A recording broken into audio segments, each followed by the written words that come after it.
Olá! Você sabe a aplicação da tomografia de alta resolução em ortodontia? Nós acreditamos que tomografias de ATM associadas à documentação ortodôntica permitem um diagnóstico muito mais complexo e completo, principalmente em pacientes adultos, onde na maioria das vezes as maloclusões são recorrentes. Hoje eu vou mostrar para vocês as vantagens de se trabalhar com tomografias de ATM associados aos exames convencionais em ortodontia. O objetivo dessa aula é falarmos sobre a tomografia de ATM unida ao diagnóstico ortodôntico, fornecendo um diagnóstico de alta performance. Nós acreditamos que a união da tomografia Cone-Beam de ATM à documentação ortodôntica convencional permite que o ortodontista faça um diagnóstico muito mais apurado e mais preciso. Então, o objetivo dessa aula é falarmos sobre o diagnóstico de ATM e também mostrarmos imagens através do software Envelope Viewer da Morita e aprendermos a interpretá-las. Afinal, por que solicitar tomografias de ATM em ortodontia? Existe uma crescente demanda de pacientes adultos no consultório do ortodontista. Esses pacientes procuram ortodontista por desconforto oclusal, têm sintomas de DTM, são pacientes que já fizeram um tratamento ortodôntico na juventude, mas que voltam ao ortodontista porque eles apresentam uma sintomatologia. Não necessariamente eles estão procurando estética, mas, acima de tudo, querem conforto funcional. A tomografia ATM, então, ela atesta a condição inicial do paciente quando ele chega no consultório do ortodontista, permite que o orto faça um planejamento funcional, consegue correlacionar os sintomas com as imagens radiográficas e ainda, no final do tratamento, ela atesta a condição como o ortodontista finalizou aquele caso. Ou seja, ela é um documento legal de grande importância. E por que a tomografia? Nós estamos acostumados com as radiografias laterais de ATM, que apresentam uma grande sobreposição de imagens, distorcem a imagem, você ali não consegue avaliar direito o espaço articular. Com muito mais facilidade, você consegue avaliar a excursão condilar, mas você não tem grandes condições de fazer uma avaliação funcional do espaço articular. Então, quando você opta por fazer uma tomografia de ATM, você tem uma qualidade muito superior de imagens, ela é muito mais acessível que uma ressonância magnética, e ainda existe a possibilidade de nós avaliarmos tanto o espaço articular como as estruturas articulares envolvidas. As vantagens da tomografia de ATM é que elas apresentam uma imagem real, sem distorções, sem sobreposição das estruturas. Você consegue avaliar o espaço articular, as estruturas ósseas, e é um exame bem confortável e rápido de se fazer. Ah, mas lá nós não conseguimos ver o disco articular, não é mesmo? É isso mesmo, para a gente conseguir ver o disco articular, assim como estruturas de tecidos moles, nós precisamos optar pela ressonância magnética. A tomografia não permite que nós possamos ver o disco articular, mas, no entanto, ela permite visualizar as estruturas articulares e as informações fornecidas permitem concluir diversas situações que dizem respeito à posição e à condição do disco articular. Nós não vemos o disco, mas nós podemos presumir o que está acontecendo com ele. E o que nós vamos avaliar na tomografia de ATM? Nós vamos avaliar o espaço articular em máxima intercuspiração ou em repouso, ou podemos optar para fazer a imagem, a aquisição das imagens com um jig. Nós podemos ver a excursão condilar, podemos ver a integridade das estruturas ósseas, alterações anatômicas e a posição do côndilo. O espaço articular é de grande importância para nós podermos avaliar a posição do disco articular e o que está acontecendo com ele. Didaticamente, nós dividimos o espaço articular em espaço articular superior, anterior e posterior, nas tomadas sagitais,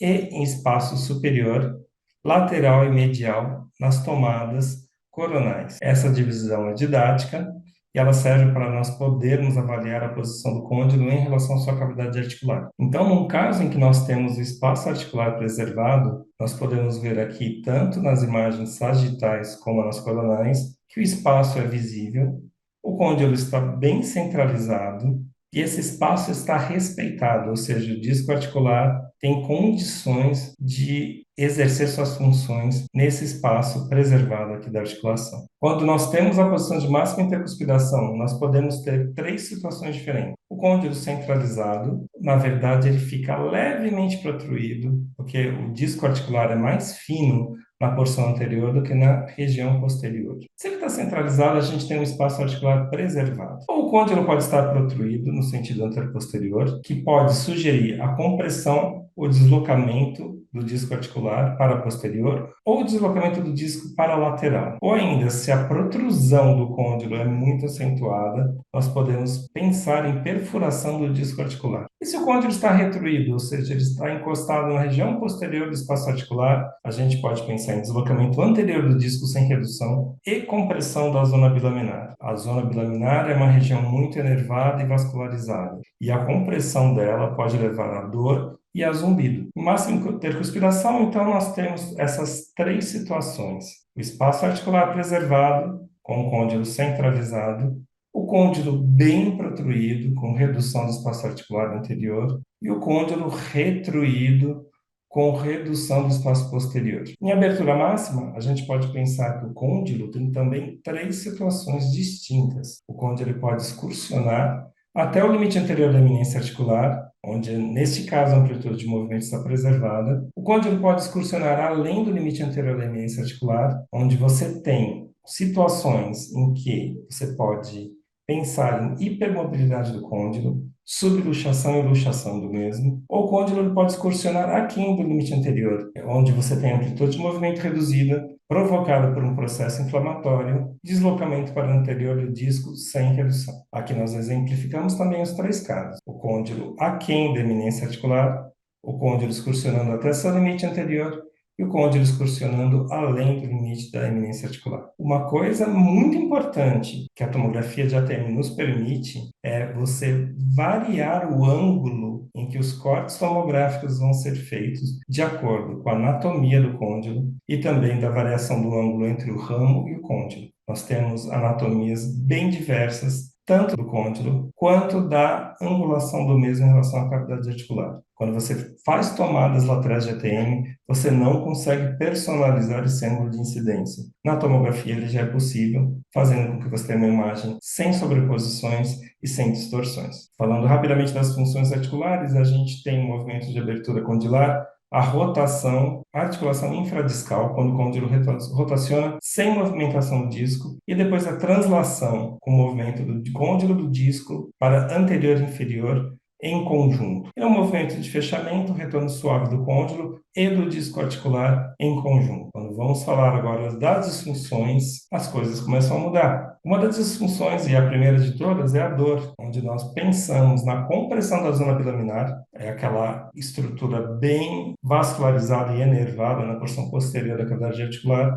e pode levar também, por causa da compressão, ao zumbido. Deslocamento do disco para o anterior com redução é aquela situação em que, em máxima intercuspidação, o disco está à frente do côndilo. Na abertura, o côndilo comprime, ou seja, reduz o disco, e a relação normaliza. É o caso em que você tem um duplo estalido.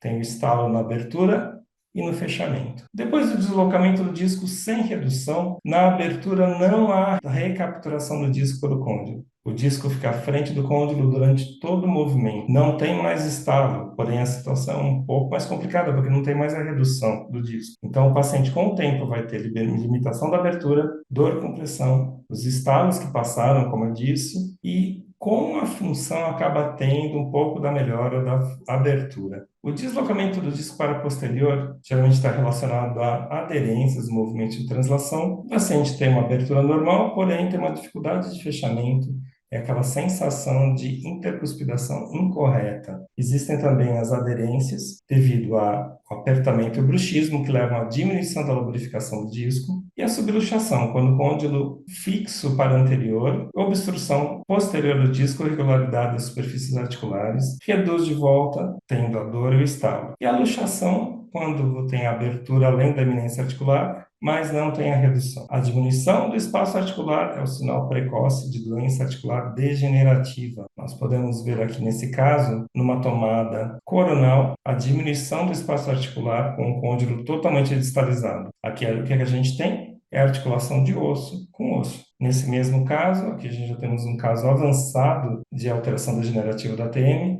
o espaço articular no sentido sagital totalmente reduzido. Aqui não tem mais disco, aqui já houve a perfuração do disco, podemos dizer isso com certeza, e aqui a gente pode observar grandes erosões na superfície articular do côndilo e também da eminência articular. Nesse caso, no sentido lateromedial ou no sentido coronal, nós conseguimos ver também a articulação de osso com osso, não tem espaço articular nenhum, portanto o disco deve estar completamente deslocado ou perfurado, e aqui a gente vê erosões tanto no côndilo como na superfície articular da cavidade articular. Podemos também falar de condromatose sinovial, é quando dentro do espaço articular a gente vê corpos condróides mineralizados, ou seja, tem uma alteração degenerativa da cartilagem que reveste o côndilo, e ela mineraliza e começa a soltar pedaços, corpos mineralizados dentro da cavidade articular. A osteoartrite é um caso mais comum de alteração degenerativa da TM, está relacionada ao envelhecimento, a alteração da cartilagem,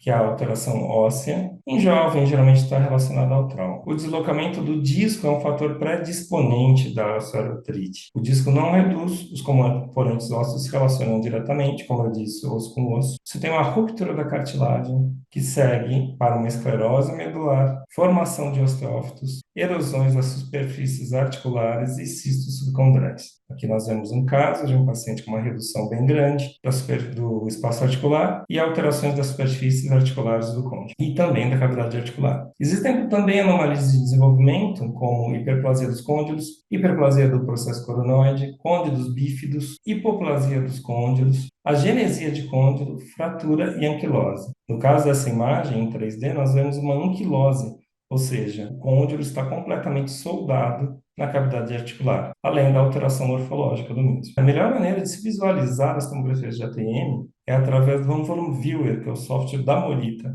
Ele é muito rico em ferramentas, ele permite que o dentista trabalhe com imagens em 3D, ele permite a manipulação dessas imagens, a customização dos ângulos de incidência, formação de curvas panorâmicas e muito mais. Ele é uma ferramenta extremamente rica, com muitos recursos e que permite a visualização das articulações de uma maneira muito completa e em detalhes. O OneVolume Viewer é um visualizador que é fornecido de maneira gratuita para os clientes da Millennium X que solicitam tomografias do X800, que é o melhor tomógrafo do mundo, da J. Morita. Ele não precisa de um notebook ou um computador com grande capacidade. Você pode trabalhar com um notebook, um computador comum. Não fica nada instalado no computador do seu consultório, pois cada paciente tem o seu arquivo individual. Você abriu o arquivo daquele paciente, fez a visualização da tomografia, fechou, não fica nada instalado. Ele é auto-executável, ele permite aquisição, ele permite que você exporte todas as imagens que te interessem e forma um banco de imagens do paciente. A tomografia de ATM é muito importante para o diagnóstico em ortodontia e permite que o ortodontista esteja documentado, tenha imagens que permitem um diagnóstico muito mais preciso do que a documentação ortodôntica convencional. Entre em contato conosco para conhecer um pouco mais das tomografias de ATM. Nós teremos prazer em ajudá-lo a entrar no universo da alta resolução.